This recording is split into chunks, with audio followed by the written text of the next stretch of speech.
Hi, I'm Stephen, third year doing criminology, criminal justice. Really passionate about education.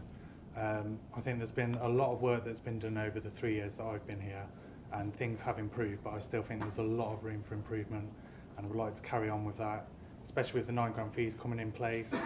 So all 3 years as of next year will all be on the £9 tariff. I think they need to be getting value for money, better services and better quality and standards of teaching. Hi everyone, I'm Amie. I study psychology with education, so that means that I have studied for 3 years how people function within the education system, so I think that's a really valuable thing to bring to the role. I've also been a very active student rep for the past 2 years. I've sat on academic board, which is the highest that a student can go, all the way down to course rep. But I'm not just a student rep, I actually implement change. I'm not all talk. I am able to actually do things for this university that are going to benefit everyone, and I'm very inclusive in terms of my policy. I want to make sure that everyone feels like they can get the most out of their education here. I'm Jordan O'Shea. I'm a third year history student. I'm current chair of the History Society. I'm running for this position because I really like it here. And it's not so much it sounds cliche, but I have had the best years of my life here, and I want to make sure that everyone else has the opportunity to get that as well. And at the end of the day, you leave here with a degree. And for £9 a year, you need to get money's worth. And I think I enjoy my degree. I like going to lectures and seminars and stuff. And I want to make sure that everyone else does as well. Thank you very much. Okay, so I'll ask 3 of my 5 and then we'll go to the floor. So how would you manage university and union relations, starting with Jordan? University and union relations. Well, obviously there needs to be a strong link. One side needs to know what the other's doing. Obviously representing to 21,000 students for what they're here for.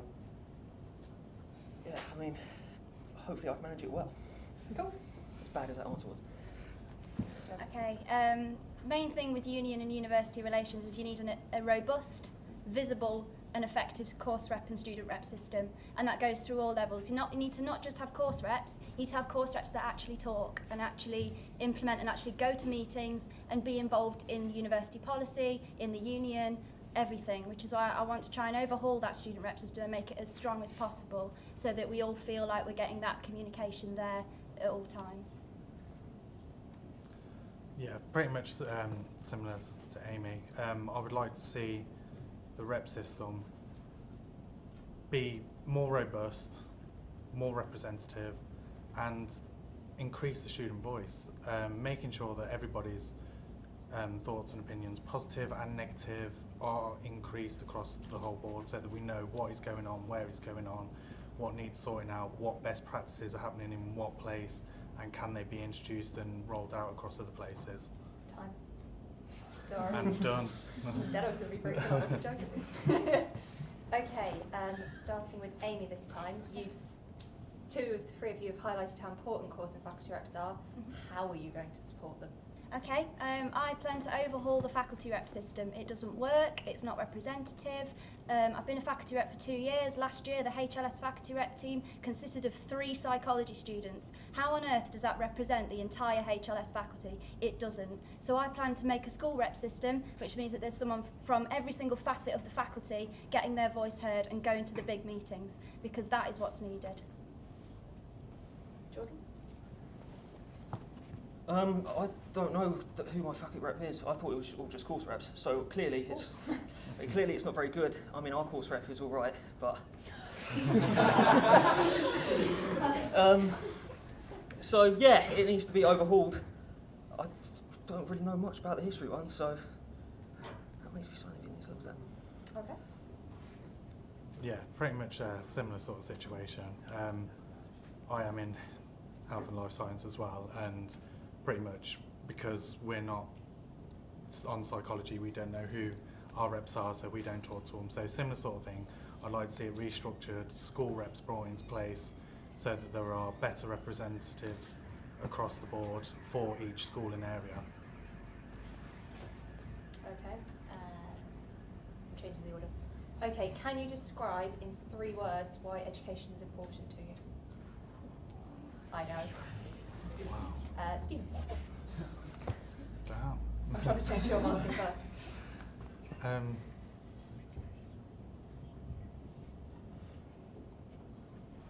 Empowerment, evolve, and no, that's as good as I can get. You've really put me on the spot there. I know.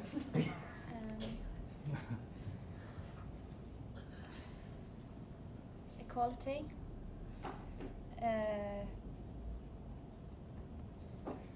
Voice and change. Cool. Jordan? Experience, employability,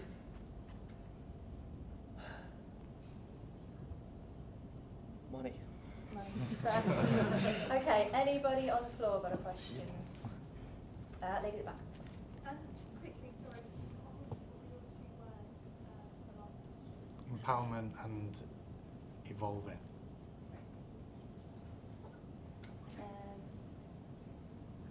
Dan. You talk about overhauling faculty rep systems and implementing more robust course reps. As it's a voluntary position within courses and a lot of people may do other things and don't have time, how are you going to recruit people that will be effective in that position?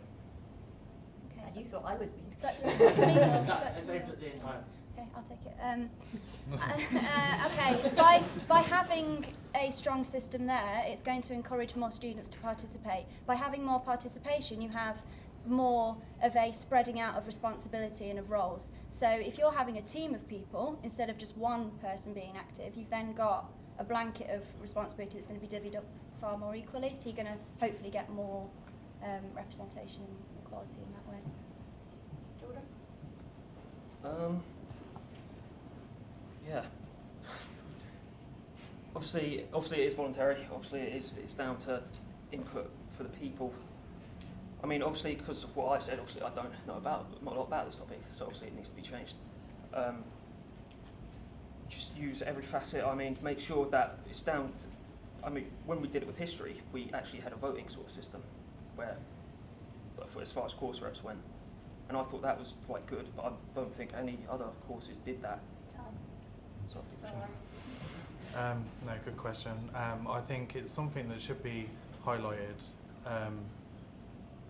in conjunction with lecturing staff and that lot as well, about the positives of the effects that it can have.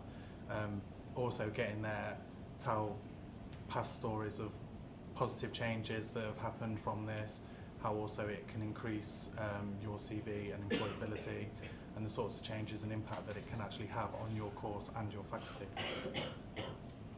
Cool, I'll take 2 more from the floor at this point. Oh my god, there's more hands. Thank you. What plan of action will you have in order to support course reps? Because as you mentioned, the communication sometimes is really difficult. How can you support them being in contact with the students? I've lost track of who's supposed to go first. Fight it out. I'll go first. I think have sessions with them where they can then learn about the different ways, different styles that they can get in contact with the students on their course and from their faculty.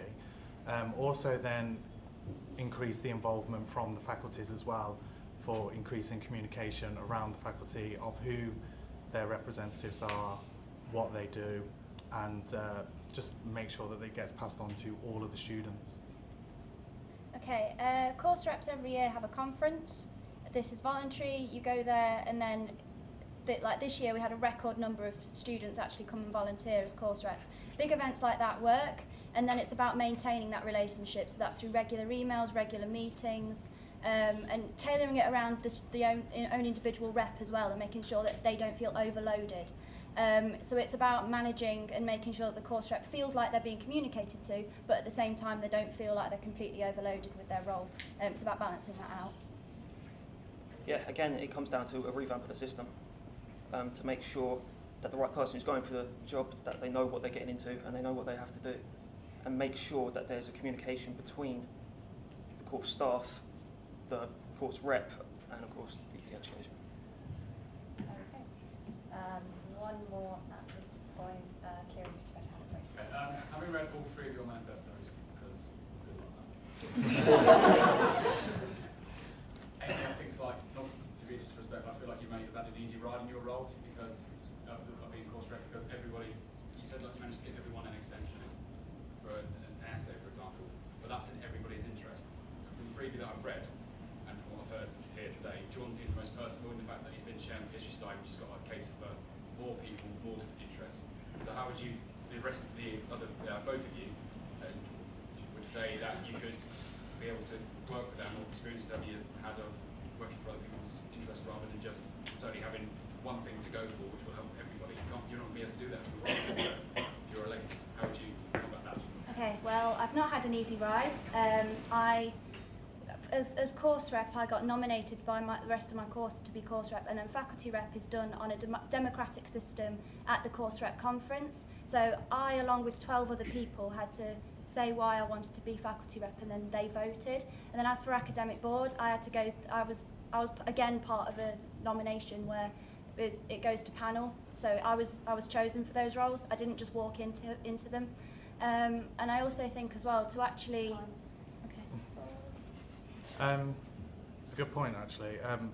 I've done multiple things throughout my educational life, be it at college and at university as well, where I have not just been kind of self-service to myself and my educational area, but also other areas. I would also make sure that I understand other departments, other courses issues, and make sure that I could be as an effective deputy president as possible and understanding their issues. Thank you very much. So, big thing happening on campus next year. It's our Quality Assurance Agency Higher Education Review. How are you going to safeguard students' academic standards? Nice, easy one. Go on then, Stephen.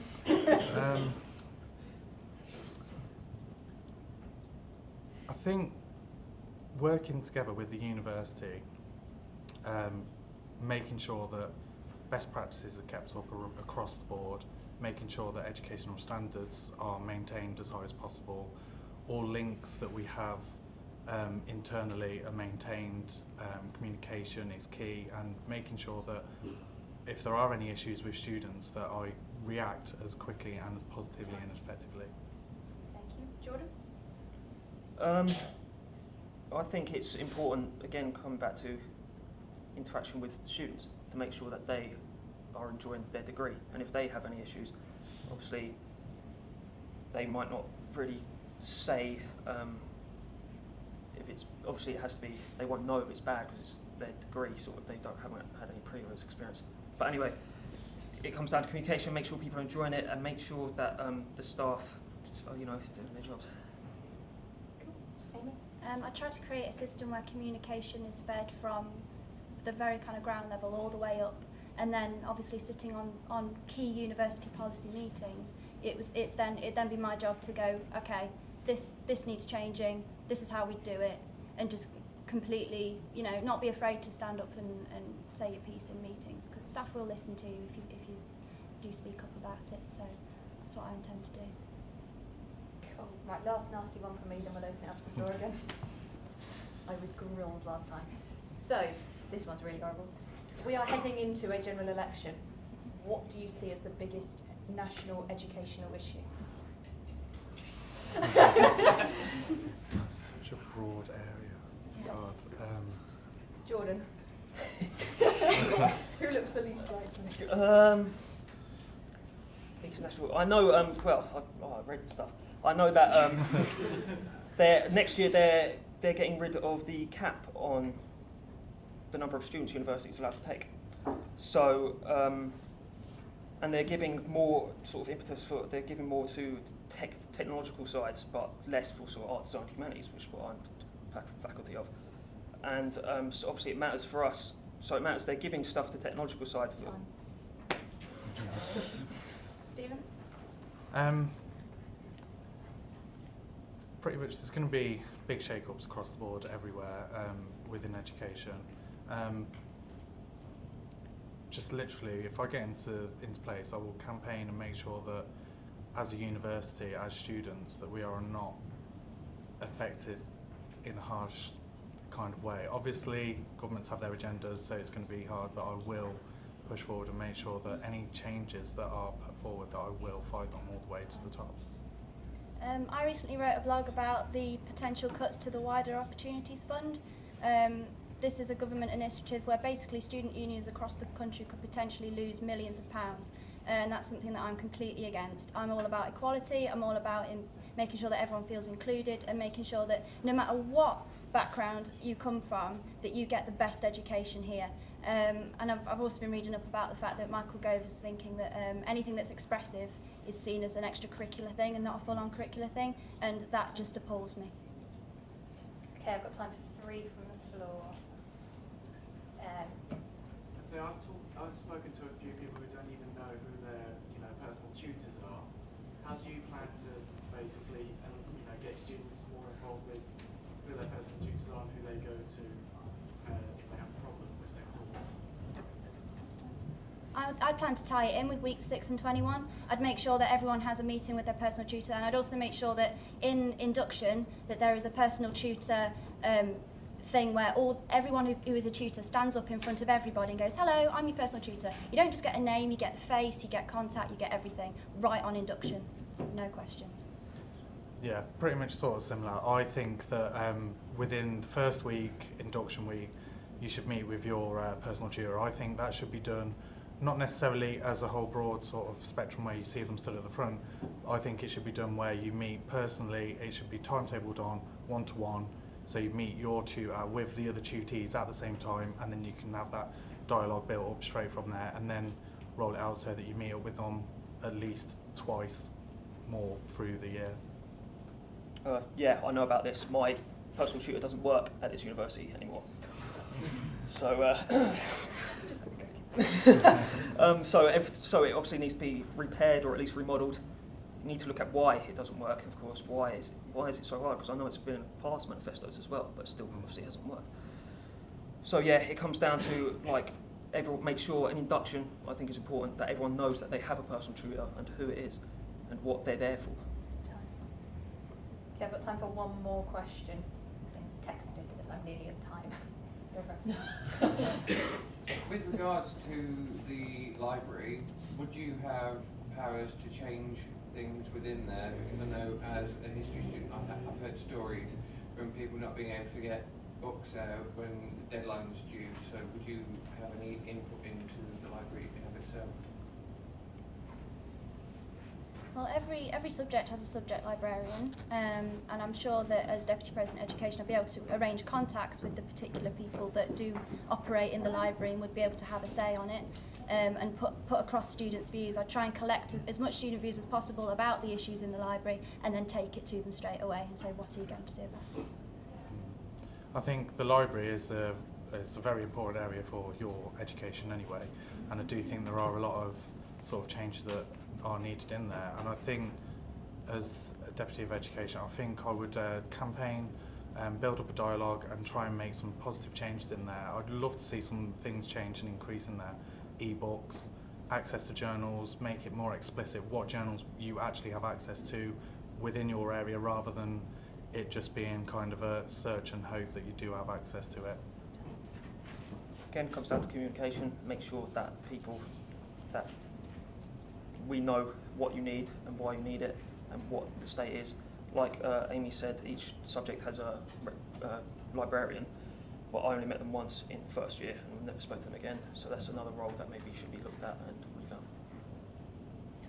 Thank you very much, guys. You've all done Thank you. brilliantly.